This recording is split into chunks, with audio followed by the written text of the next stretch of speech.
Hello friends, welcome to secret of health and beauty. இன்றைக்கி நம்ம சேனலில் என்ன வீடியோ பார்க்க போகிறோம் அப்படின்னு பார்த்தீங்கன்னா, நமக்கு உடம்புக்கு ஆரோக்கியம் தரக்கூடிய ஒரு தகவல் தான் சொல்லியிருக்கேன்.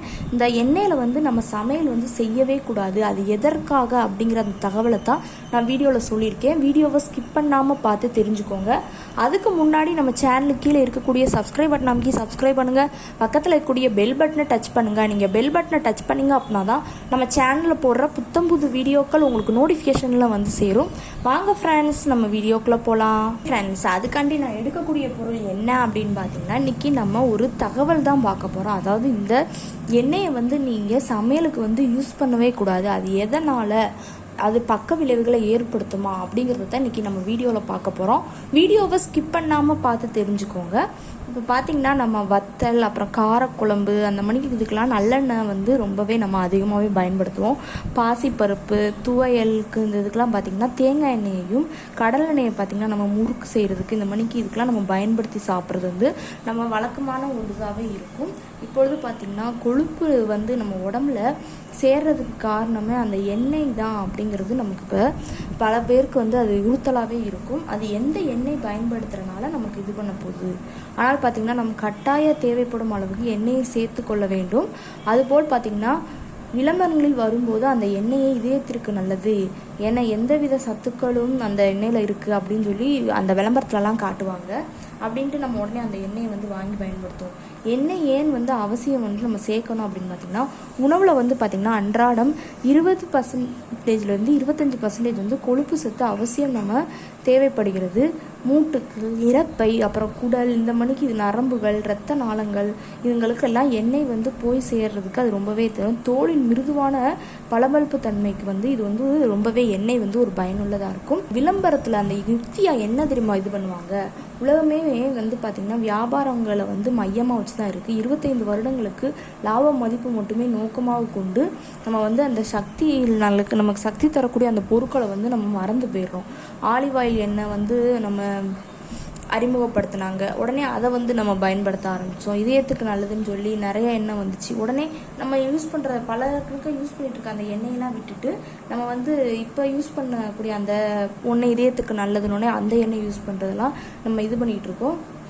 அப்படி யூஸ் பண்ணவே கூடாது. அறிவியல் பூர்வமான விஷயம் என்னன்னு பார்த்தீங்கன்னா, 25 வருடங்களில் இறக்குமதி செய்யப்பட்ட எண்ணெய்கள் 60% நம்ம வீட்டுகள் ஆரோக்கியத்தை பின்பற்றுறதுக்கு இது காரணமாக இருக்கும்.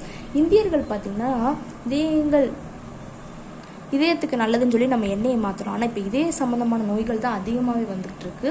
முன்பெல்லாம் பார்த்தீங்கன்னா இதய நோய், சக்கரை நோய், உடல் பருமன் அதிகரித்து கொண்டே இருக்குது. ஏன்னா உலக சுகாதார முன்பை விட இப்போ அதிகரிச்சிட்டு இருக்குன்னு சொல்லி இப்போ தகவல் வந்துட்டு இருக்கு. எண்ணெய் எதுக்காண்டின்னு பார்த்தீங்கன்னா, நல்ல கொழுப்புகளை அதிகரித்து நமக்கு நன்மை தரதுக்கு அது காரணமாக இருக்கும். இதய நோய், புற்றுநோய் மற்றும் இந்த மனித உடலுக்கு வேண்டாத அந்த இருவகை நோய்களையுமே நம்ம எண்ணெய் அளவாக சேர்த்துக்கிறப்ப வரவே வராது.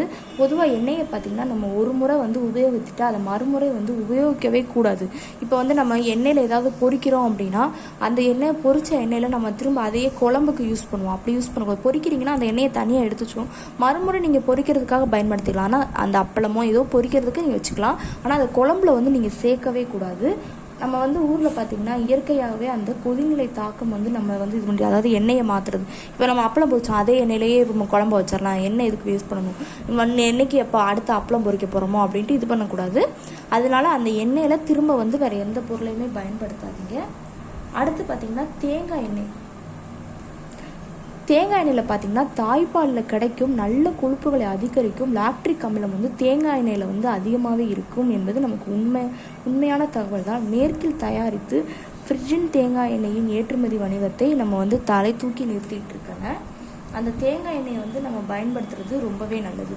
உடல் எடையை குறைக்கணும் விருப்பப்படுறவங்க தேங்காய் எண்ணெயில் சமைச்சு சாப்பிட்டீங்க அப்படின்னா ரொம்பவே நல்லது. செக்கு எண்ணெயில் பார்த்திங்கன்னா விந்துக்கள் பார்த்திங்கன்னா அது வெறுமனை நீக்கி குறைந்த வெப்பத்தில் பிழியப்பட்டு நிறம், நறுமணம், ஊட்டச்சத்துக்கள் முழுமையாக காக்கப்படுகிறது. நம் ஊர் கடல் எண்ணெய், தேங்காய் எண்ணெய், நல்லெண்ணெய், விளக்கெண்ணெய் போன்றவைகள் தான் அது பார்த்திங்கன்னா. செக்கு எண்ணெயில் பார்த்திங்கன்னா அந்த வணிக லாபம் அதெல்லாம் இருக்கிறதுக்காண்டி அது வந்து பார்த்திங்கன்னா அந்த ரிபைண்ட் ஆயில் அப்படின்னு சொல்லுவாங்க. அது வந்து பார்த்திங்கன்னா அதிக லாபத்துக்காக, அதிக வெப்பத்திலும் பளபள நிறத்திற்காக, கெமிக்கல் பயன்பாட்டிலும் அந்த எண்ணெய் வந்து தயாரிச்சிட்ருக்கு. அந்த நிறத்தை பார்த்து நம்ம வந்து வாங்கி பயன்படுத்தக்கூடாது. எந்தெந்த எண்ணெய்லாம் பயன்படுத்தக்கூடாதுன்னு பார்த்திங்கன்னா சன்ஃப்ளவர் எண்ணெய், அடுத்து பார்த்திங்கன்னா பாம் ஆயில், சோயா எண்ணெய், அந்த போன்றவற்றை வந்து இந்த 3 எண்ணெயும் நம்ம தவிர்க்கணும்.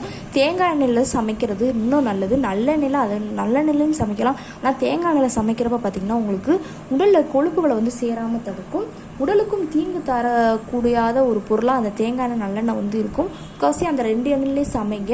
அப்படி இல்லாத பட்சத்தில் என்ன செய்யணும்னு பார்த்திங்கன்னா அந்த கடைகளில் வைப்பாங்க, அது என்னன்னு கேட்டு நல்லா தெரிஞ்சுக்கிட்டு அதுக்கப்புறம் வாங்கலாம். ஆனால் நீங்கள் இந்த 2 எண்ணெயில் சமைக்கிறது ரொம்பவே நல்லது. ஓகே ஃப்ரெண்ட்ஸ், இந்த வீடியோவில் நான் சொன்ன இந்த தகவல் வந்து உங்களுக்கு ரொம்ப பிடிச்சிருக்குன்னா லைக் பண்ணுங்கள், ஷேர் பண்ணுங்கள், சப்ஸ்கிரைப் பண்ணுங்கள். நாளைக்கு இதே மணிக்கு ஒரு இன்ட்ரெஸ்டிங்கான வீடியோவோட நான் வந்து உங்களை மீட் பண்ணுறேன். அது வரைக்கும் தேங்க்யூ ஃப்ரெண்ட்ஸ்.